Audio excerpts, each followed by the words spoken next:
নাবালিকা ধর্ষণ ও খুনের ঘটনায় উত্তপ্ত বারুইপুরের কুলপি রোডে মৃতদেহ রেখে বিক্ষোভ দেখাতে থাকে জনতা।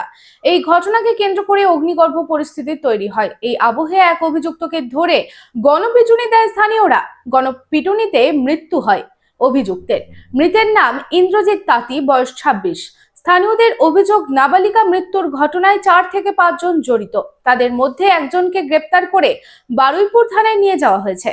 এদিন ক্ষিপ্ত জনতা সূর্যপুর পুলিশ ক্যাম্পেও হামলা চালায় বলে অভিযোগ।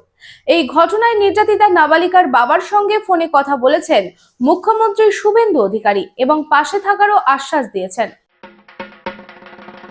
মোহন দি ফ্যামিলি স্টোর। বাতাসে শিউলি ফুলের গন্ধ মানেই মায়ের আগমনী। পুজোর কেনাকাটা মানেই Mohan. Mohan the family store, Asansol, Raniganj.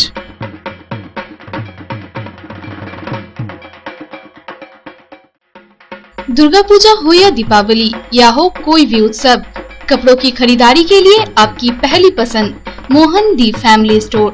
एक छत के नीचे फैमिली की संपूर्ण खरीदारी और ब्रांडेड कंपनियों के गारमेंट्स का नाम मोहन दी फैमिली स्टोर, आसनसोल, रानीगंज।